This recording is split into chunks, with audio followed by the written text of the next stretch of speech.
Hello all, welcome to my channel para info. आज हम लोग डिस्कस करेंगे वीकली करंट अफेयर्स जुलाई के, और ये इस सीरीज़ का पार्ट 3 है। काफ़ी इंपॉर्टेंट क्वेश्चंस है, तो चलिए देखते हैं। What is the theme of India idea summit 2020? Bharat विचार शिखर सम्मेलन 2020 की थीम क्या है? तो थीम का नाम है building a better future. C correct answer है। तो समिट कौन से है? इंडिया आइडिया समिट, और 2020 की है, और उसकी थीम है बिल्डिंग अ बेटर फ्यूचर। तो इसके बारे में और देखते हैं। ये शिखर सम्मेलन की मेजबानी यूएस इंडिया बिजनेस काउंसिल कर रही द्वारा की गई है। किस कौन होस्ट है इस शिखर सम्मेलन के? US India business council. और इस वर्ष के संस्करण में ये परिषद की स्थापना 45 की वर्षगांठ है। मतलब ये जो काउंसिल है, यूएस इंडिया बिजनेस काउंसिल, उसकी ये 45th एनिवर्सरी है, 45वीं वर्षगांठ है इस साल की। ये समिट जो हो रही है उसकी। तो ये समिट जो है 22 जुलाई को हो गई है, India idea summit. Next question, which country recently launch its first ever military communication satellite? हाल ही में किस देश ने अपना पहला सैन्य संचार उपग्रह लॉन्च किया है? तो साउथ कोरिया, जो है दक्षिण कोरिया, बी करेक्ट आंसर है। उसने अपना पहला सैन्य संचार उपग्रह लॉन्च किया है, मतलब military, first ever military communication satellite. तो ये 20 जुलाई 2020 को लॉन्च किया गया। और किसने लॉन्च किया? तो निजी कंपनी है स्पेस एक्स, उसने ये लॉन्च किया। और स्पेस एक्स आपको पता ही रहेगा किसकी कंपनी है। ये इलॉन मस्क की कंपनी है, जो प्राइवेट कंपनी है, और जो जाने माने इंडस्ट्रियलिस्ट है। और इस सैटेलाइट का नाम क्या है? उपग्रह का नाम एनासिस 2। ये सब अलग अलग क्वेश्चन हो सकते हैं, जैसे कि लॉन्च ये जो किया है वो किसने किया है? तो स्पेस एक्स ने किया है। और जो लॉन्च किया गया वो उसका नाम क्या है? तो एनासिस 2 है। और देश की रक्षा करने की क्षमता बढ़ाने के उद्देश्य से मिलिट्री कम्युनिकेशन सैटेलाइट ये लॉन्च किया गया है। मुख्यमंत्री घर घर रेशन योजना is of which state government? मुख्यमंत्री घर घर राशन योजना किस राज्य सरकार की है? तो दिल्ली सरकार की है, डी करेक्ट आंसर है। मुख्यमंत्री घर घर राशन योजना। तो दिल्ली के मुख्यमंत्री अरविंद केजरीवाल ने 21 जुलाई 2020 को ये घोषणा की है। और योजना से सभी लाभार्थी जो है राशन की डोर स्टेप डिलीवरी का लाभ उठा सकेंगे, मतलब डोर स्टेप डिलीवरी दी जाएगी। योजना के नाम ही ऐसा है, देखो, मुख्यमंत्री घर घर राशन योजना, मतलब घर घर जाके उनको राशन मिलने वाला है। Which prize is won by Greta Thunberg recently? Greta Thunberg ने हाल ही में कौन सा पुरस्कार जीता है? तो गुलबेनकन पुरस्कार जीता है, एक करेक्ट आंसर है, ग्रेटा थुनबर्ग। और कौन सा ये पुरस्कार रिसेंटली? गुलबेनकन पुरस्कार। तो ग्रेटा थुनबर्ग कौन है? तो ये 17 वर्ष उनकी आयु है, और एक पर्यावरण कार्यकर्ता है जो कि स्वीडन से है। ये एनवायरनमेंट के रिलेटेड काफ़ी उन्होंने काम किया है, और काफ़ी उनके अचीवमेंट भी है। यहाँ पे हमने एक छोटी सी अचीवमेंट उनकी और छोटी सी डिस्क्रिप्शन यहाँ पे डिस्कस करने वाले हैं।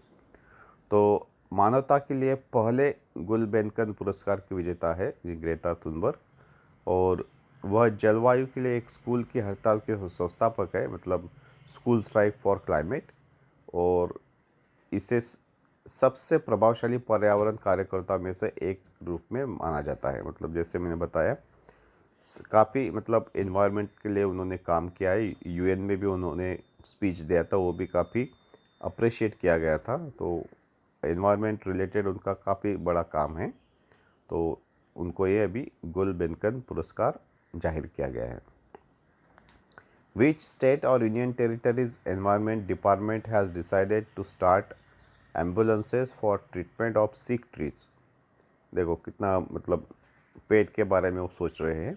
कौन से राज्य या फिर केंद्र शासित प्रदेश के पर्यावरण विभाग ने बीमार पेड़ों के उपचार के लिए एम्बुलेंस शुरू करने का फैसला किया है? तो चंडीगढ़ ने यह ऐसा फैसला किया है, डी करेक्ट आंसर है। तो ये क्या करेगा एम्बुलेंस, तो आपातकालीन सेवा में दीमक और अन्य कीटों से प्रभावित पेड़ों का उपचार किया जाएगा इस एम्बुलेंस के द्वारा। मतलब जो भी पेड़ है उसको जो टर्माइट लगता है या दीमक लगती है या फिर इंसेक्ट लगता है, उस पे ये उपचार किया जाएगा इस एम्बुलेंस के द्वारा। थॉट्स ऑफ दिस वीडियो जो कि काफ़ी इंस्पायर करता है हम सबको। Deciding what not to do is as important as deciding what to do.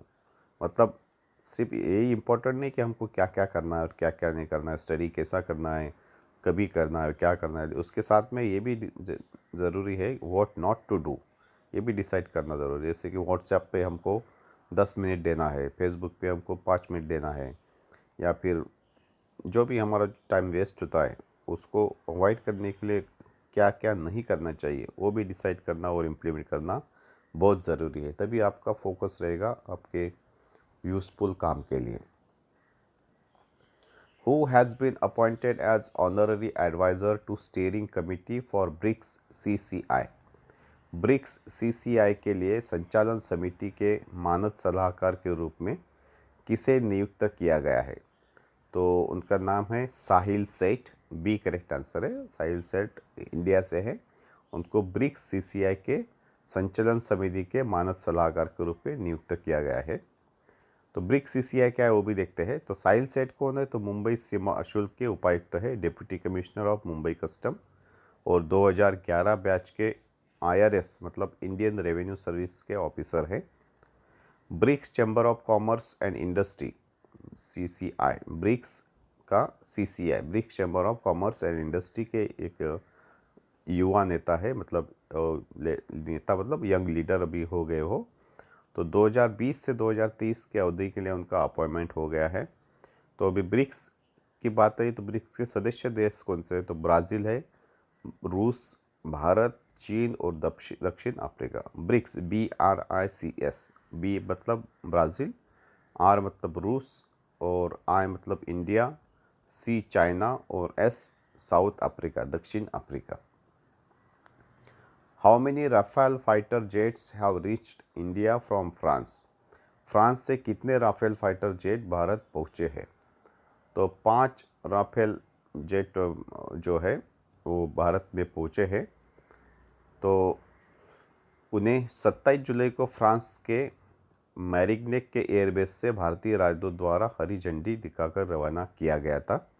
तो कभी फ्रांस से निकले वो 27 जुलाई से, और कहाँ से निकले? तो फ्रांस के मैरिग्नेक एयरबेस से ये निकले हैं।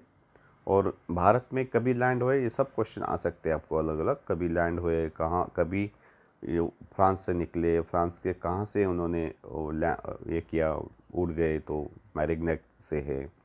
27 जुलाई से फ्रांस के मैरिग्नेक के एयरबेस से ये निकले। फिर 29 जुलाई को अम्बाला हवाई अड्डे पर उतरे।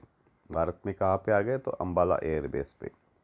ये भारतीय वायुसेना के गोल्डन एरो स्क्वाड्रन में शामिल हो गए। तो ये भी क्वेश्चन हो सकता है कि ये जो राफेल फाइटर जेट है वो कहाँ शामिल किए जाएंगे? तो इंडियन एयरफोर्स के गोल्डन एरो स्क्वाड्रन है वह, उसमें ये शामिल किए जाएंगे।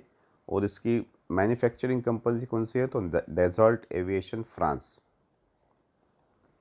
विच mobile app is launch by ministry of earth sciences recently?